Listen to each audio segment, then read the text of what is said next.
దుర్గాదేవి అమ్మవారు జననం వెనక దాగి ఉన్న మూల కథ. నవరాత్రులు ఈ కథ వినడం చాలా మంచిది. ఈ కథను మన పిల్లలకి చెప్పి వారి దేవి అనుగ్రహం కూడా పొందండి.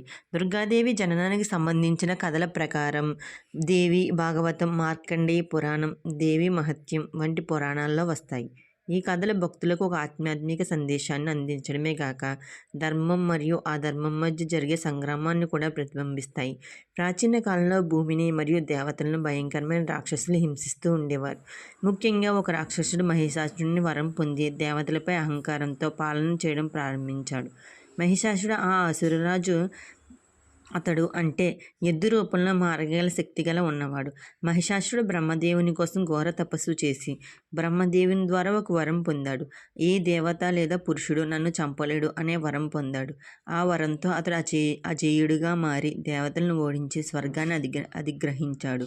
మహిషాసురుని దురాచారాలు మితిమీరిన తర్వాత దేవతలు తట్టుకోలేక త్రిమూర్తులైన బ్రహ్మ, విష్ణు, శివుని వద్ద సహాయం కోరారు. వాళ్ళంతా తమ తమ శక్తిని ఒక్కోదాని రూపంలో ఒక్కోదాన్ని కలిపారు. ఆ శక్తుల సమ్మేళనంగా దుర్గాదేవి జన్మించింది. ఆమెను శక్తి స్వరూపిణిగా, మాతృరూపిణిగా పరిగణిస్తారు. ఈమె శరీరం త్రిమూర్తులు తేజంతో ఏర్పడినది. ఈమెకు అన్ని దేవతలు ఒక్కొక్క ఆయుధాలు ఇచ్చారు. శివుడు త్రిశూలం, విష్ణుమూర్తి చక్రం, వాయుదేవుడు ధ్వజం, అగ్నిదేవుడు శక్తి ఆయుధం, ఇంద్రుడు వజ్రాయుధం, వరుణుడు శంఖం. ఆమె సింహంపై అధిరోహించి సింహవాసినిగా ప్రాచుర్యం పొందింది. దుర్గాదేవి మరియు మహిషాసుని మధ్య 9 రోజుల పాటు భీకరమైన యుద్ధం జరిగింది. చివరికి అంతిమంగా 10వ రోజున దుర్గాదేవి మహిషాసుని సంహరించింది.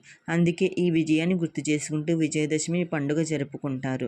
దుర్గాదేవి జననానికి ముఖ్య ఉద్దేశం అధర్మాన్ని నిర్మూలించడం. అంటే మహిషాసురుడు ధర్మాన్ని విచ్ఛిన్నం చేయడంతో లోకరక్షణ కోసం ఆమె అవతరించింది. పురుష దేవతల శక్తులు మహిళ రూపంగా సమ్మిళితమైనాయి. శక్తి స్వరూపతను చూపింది. ధర్మపరంగా ఈ కథ శక్తి యొక్క ప్రాముఖ్యతను చూపిస్తుంది.